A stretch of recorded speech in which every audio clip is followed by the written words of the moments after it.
गिलगित बल्तिस्तान की सियासत एक बार फिर कौमी तवज्जो का मरकज़ बन गई है। ये खित्ता ना सिर्फ अपनी जोग्राफियाई अहमियत की वजह से मुल्की सियासत में ख़ास मकाम रखता है, बल्कि यहाँ होने वाले इंतखाबात को अक्सर वफाकी सियासी रुझानात का इब्तदाई इशारा भी समझा जाता है।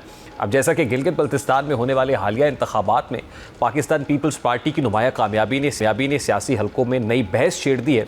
इस कामयाबी को महज एक इलाकाई इंतखाबी नतीजा करार देना दुरुस्त नहीं होगा, बल्कि इसके असरात वफाकी सियासत, आज़ाद कश्मीर के इंतखाबात और मुस्तकबिल की सियासी सफ़बंदियों तक महसूस किए जा सकते हैं। अगर गिलगित बल्तिस्तान के हालिया इंतखाबी नताइज का जायज़ा लिया जाए तो पीपल्स पार्टी सबसे बड़ी सियासी क़ुव्वत के तौर पर सामने आई है। पीपल्स पार्टी 9 नशस्तों के साथ सबसे आगे रही है। मुस्लिम लीग नून 6 नशस्तों के साथ दूसरे नंबर पर, जबकि इंतखाबात में 6 आज़ाद उम्मीदवारों ने भी मैदान मारा है।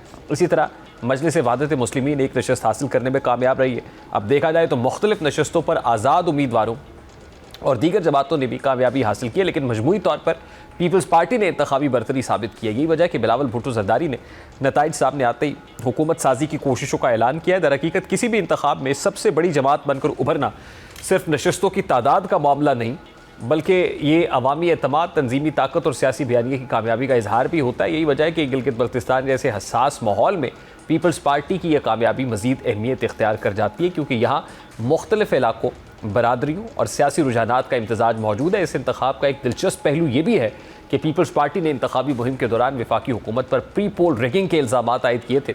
पार्टी रहनुमाओं का मौक़िफ़ था कि इंतज़ामी वसाइल और हुकूमती असर और रसूख इस्तेमाल करके इंतखाबी मैदान को मुतासिर करने की कोशिश की जा रही है, लेकिन इसके बावजूद पीपल्स पार्टी सबसे बड़ी जमात बनकर सामने आई है। तो इससे 2 सियासी नुकात अख़ज़ किए जा सकते हैं। पहला ये कि पार्टी की इंतखाबी मुहिम और तंजीमी नेटवर्क ने आवाम तक अपना पैगाम मौसर अंदाज में पहुँचाया है। दूसरा ये कि वोटर्स ने अपने वोट के ज़रिए सियासी तरजीहात का इजहार किया और पीपल्स पार्टी के हक़ में फ़ैसला दिया है। हकीकत यह है कि जब कोई जमात इंतखाबी माहौल पर एतराज़ात के बावजूद बेहतर नताइज हासिल करती है तो इसकी कामयाबी को मज़ीद सियासी वज़न हासिल हो जाता है, क्योंकि वो ये मौक़िफ़ इख्तियार कर सकती है कि तमाम मुश्किलात के बावजूद अवाम ने उस पर एतमाद का इजहार किया है। बिलाशुबा सियासी एतबार से ये कामयाबी पीपल्स पार्टी के लिए गैर मामूली अहमियत इख्तियार कर चुकी है। गुज़श्ता चंद बरसों में कौमी सियासत में ये तासुर पैदा किया जाता रहा है कि पीपल्स पार्टी की क़ुव्वत में मखसूस इलाकों तक महदूद हो चुकी है, लेकिन गिलगित बल्तिस्तान के नताइज इस तासुर को चैलेंज कर रहा है। ये कामयाबी बिलावल भुट्टो जरदारी की क़यादत के लिए भी एक मस्बत इशारा समझी जा रही है। बिलावल भुट्टो गुज़श्ता चंद बरसों से पार्टी को नौजवान वोटर्स, दरमियाने तबके और नए सियासी हलकों तक ले जाने की कोशिश कर रहे हैं। ऐसे में गिलगित बल्तिस्तान में बेहतर कारकर्दगी इस हिकमत अमली की कामयाबी का एक मज़हर करार दी जा सकती है। इससे पार्टी को न सिर्फ सियासी एतमाद मिलेगा, बल्कि आइंदा कौमी सियासी मुज़ाकरात और इत्तेहादों में भी इसकी पोजीशन मजबूत होगी। इस वक्त माजिद निज़ामी साहब, सीनियर सहाफ़ी तजियाकार, हमारे साथ मौजूद है। अस्सलाम वालेकुम माजिद निज़ामी साहब, बहुत बहुत शुक्रिया आपके वक्त के लिए। माजिद निज़ामी साहब, सबसे पहले तो इंतखाबात के बाद सबसे बड़ा और इम्पॉर्टेंट सवाल ये है जो हुकूमत साजी को लेके है कि क्या नताइज को देख कर ये कहा जा सकता है कि जिस जमात का वज़ीर आज़म सेंटर में बैठा हुआ है उसी का चीफ मिनिस्टर भी जीबी के अंदर होगा? बहुत शुक्रिया। मेरा ख्याल है कि इस गिलगित बल्तिस्तान के हालिया इलेक्शन में सीखने की बहुत सी चीज़ें हैं। पहली तो ये है कि ये चीज़ वाज़ेह हो चुकी है कि पाकिस्तान में सिर्फ वोट और वोटों की गिनती, इसके अलावा भी बहुत से फैक्टर्स होते हैं जो इलेक्शन में काउंट होते हैं और उसके बाद हुकूमत साजी की तरफ मामला जाता है। मैं आपको मिसाल देना चाहूँगा, 2018 में पंजाब असम्बली की जो सीटें हैं उसमें मुस्लिम लीग नून ने अक्सरियत हासिल की थी, लेकिन आज़ाद उम्मीदवारों को जब हुक्म मिला तो वो तहरीक इंसाफ की तरफ चले गए और नंबर जो है वो गेम बदल गई। अब जो गिलगित बल्तिस्तान का मामला है वो इसलिए दिलचस्प है कि दोनों जमातें, मुस्लिम लीग नून और पीपल्स पार्टी, वो हुकूमती इत्तेहादी भी हैं। और आज के दिन इस चीज़ पे ज़रूर बात हो रही होगी कि वो जो 9 और 6 का फ़र्क है वो 6 आज़ाद उम्मीदवारों के साथ, जिसमें 2 तकरीबन तहरीक इंसाफ के हैं, उसके अलावा अगर वो जिस जमात को ज्वाइन करेंगे तो उसकी बुनियाद के ऊपर फैसले होंगे।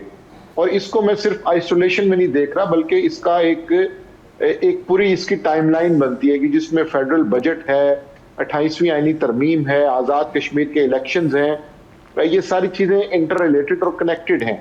और ये बात जब 28th अमेंडमेंट की बात शुरू हुई थी उस वक्त से ये बात ज़बान ज़द-ए-आम थी या सरगोशियों में की जा रही थी कि क्या पीपल्स पार्टी 28वीं आईनी तरमीम की एक मुकम्मल बड़ी कीमत वसूल करेगी या नहीं करेगी।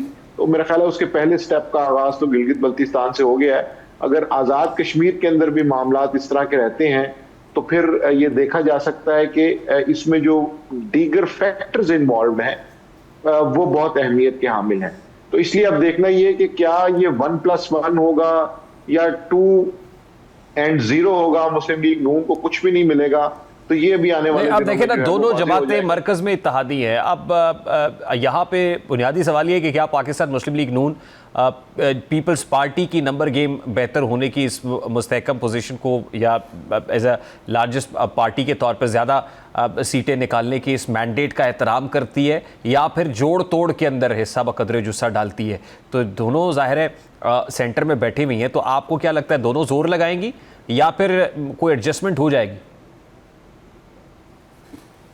देखिए, मुझे लगता है कि एडजस्टमेंट हो जाएगी। इसीलिए मैंने आपसे कहा कि ये फैक्टर सिर्फ और सिर्फ गिलगित बल्तिस्तान का नहीं, क्योंकि गिलगित बल्तिस्तान में तो ऑलरेडी पीपल्स पार्टी के गवर्नर मौजूद हैं। लेकिन क्या इसका आजाद कश्मीर के इलेक्शन पे असर पड़ेगा? क्या इसका 28वीं तरमीम पे असर पड़ेगा? क्या वफाकी बजट के ऊपर इसका असर पड़ेगा? बिल्कुल पड़ेगा। इसलिए ये पूरी एक टाइमलाइन जैसे बनेगी, उसके अंदर ये सारी की सारी चीजें एडजस्ट होंगी। और अभी जो आजाद उम्मीदवार है उनकी शमूलियत पीपल्स पार्टी में होगी या मुस्लिम लीग नून में होगी, ये एक पहली इंडिकेशन होगी कि जिससे पता चलेगा। ठीक है, बड़ी इंपॉर्टेंट टाइमलाइन है। जाहिर है ये बजट से पहले और 28वीं तरमीम से पहले इंतखाब हो गया है, तो आप ये कहना चाह रहे हैं कि पीपल्स पार्टी को इसका बेनिफिट मिल सकता है और आज़ाद कश्मीर के इंतखाबात बाद में होंगे तो उसका बेनिफिट नून लीग उठा सकती है, तो ये 1+1 भी हो सकता है? जी बिल्कुल हो सकता है, और पीपल्स पार्टी ने तो उसका बेनिफिट उठा लिया है। उसकी वजह ये कि 28वीं तरमीम के हवाले से इख्तलाफी बयानात पीपल्स पार्टी की जानिब से ही आ रहे थे, और ये एक ऐसा मौका था कि जिसमें उनको एडजस्ट किया जा सकता है, क्योंकि गिलगित बल्तिस्तान के अंदर 24 कॉन्स्टिट्यूंसीज हैं और यहाँ पर कोई 10,000 से ज्यादा जीतने वाला उम्मीदवार वोट नहीं लेता। किसी एक आध कॉन्स्टिट्यूंसी में ही 10,000 से ऊपर नंबर जाता है। तो यहाँ पर इलेक्शन मनूवरिंग जो है वो भी इतनी मुश्किल नहीं होती जितनी पाकिस्तान के दूसरे सूबों में होती है, जहां पे 1.5 लाख वोट पड़ता है, जहां पे 1.25 लाख वोट पड़ता है। तो इसलिए पाकिस्तान के जो इलेक्टोरल सिस्टम के अंदर जो एक जुल्म या नाइंसाफी हुई है पिछले 5 से 7 साल में, वो ये है कि इलेक्शन डे और पोस्ट पोलिंग का जो मरहला है उसमें इलेक्शन इंजीनियरिंग का जो परसेंटेज है वो बहुत बढ़ गया है। तो इसलिए मैं इन इलेक्शंस को एक मैक्रो लेवल पे भी देखता हूं और माइक्रो लेवल पे भी देखता हूं। तो वो जो टाइमलाइन पॉलिटिकल है, अगर वो सिंक हो जाती है तो फिर ये चीजें आहिस्ता आहिस्ता आगे चलेंगी और जीबी के अंदर पीपल्स पार्टी का चीफ मिनिस्टर आएगा। तो आपको क्या लग रहा है कि बजट डिले होने के चांसेस भी हैं या मुकर्ररा वक्त पे पेश कर दिया जाएगा? देखिए, उसमें मुश्तरका मुफादात कौंसिल का जो मामला है, इक्तिसादी कमेटियों का मामला है, फिर जो इकोनॉमिक पॉलिसी आनी है, उसका जो सर्वे आना है, ये वो सारी चीजें हैं जो सियासत से मुंसलिक हैं। तो इसलिए आज और कल में इस चीज को मेरा ख्याल है वाज़ेह हो जाएगी कि बजट का जो मामला है उसको किस तरह से आगे लेके जाया जाएगा, क्योंकि पहले इंटरनल जो है वो सेटिंग होगी, उसके बाद इस चीज को IMF के साथ भी डिस्कस किया जाएगा, क्योंकि वहां से जो मुतालबात आए हैं उनको भी फिर इसके अंदर सिंक किया जाना है। तो अभी रिपोर्टेडली प्रेसिडेंट आसिफ जरदारी और प्राइम मिनिस्टर शहबाज शरीफ साहब की मुलाकात भी शुरू हो गई है। इस मुलाकात को भी आप इसी सिलसिले की एक कड़ी के तौर पे देखते हैं, और आपको लगता है कि इस मुलाकात में जो बड़ी ज़ाहिर हाई लेवल मीटिंग है इसके अंदर डेडलॉक को ख़त्म कर लिया जाएगा? जी बिल्कुल। जब हमने बात शुरू की थी तो उस वक्त यही बात हो रही थी कि ये पूरी प्रॉपर एक टाइम लाइन बननी है जिसके अंदर दोनों जमातों ने अपना अपना जो हिस्सा है या अपना अपना किरदार है वो मुतय्यन करना है। और रात को भी जो इसहाक डार और बिलावल भुट्टो जरदारी की मुलाकात हुई है, उस वक्त कि ये मामला जो लेन देन का है, डील का है या अपनी परसेंटेज का है, ये इस तरह हल नहीं होगा, बल्कि दोनों जमातें इसमें एक कंसेंसस पॉइंट पे पहुंचेंगी। और चूंकि एक तीसरा फरीक भी है जहां से तरामीम आती हैं, तो उनके साथ भी बातचीत के बाद फिर ये सारी चीज का जब हल निकाला जाएगा तो उसके बाद फिर स्टेप वाइज चीजें आगे चलेंगी। बिल्कुल सही है। एंड लास्टली जाहिर है इसके बाद 28th अमेंडमेंट की भी बाज़गश्त है, तो आपको लगता है कि अगले इंतखाब से, यानी मैं कश्मीर को रेफर कर रहा हूँ, उससे पहले पहले 28th अमेंडमेंट का जो ऊंट है वो भी किसी करवट बैठ जाएगा?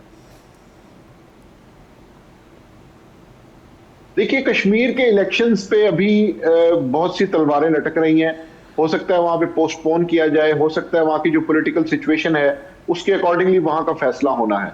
तो इसलिए मुझे नहीं लगता कि 28th अमेंडमेंट को कश्मीर के इलेक्शन से मुंसलिक करना चाहिए।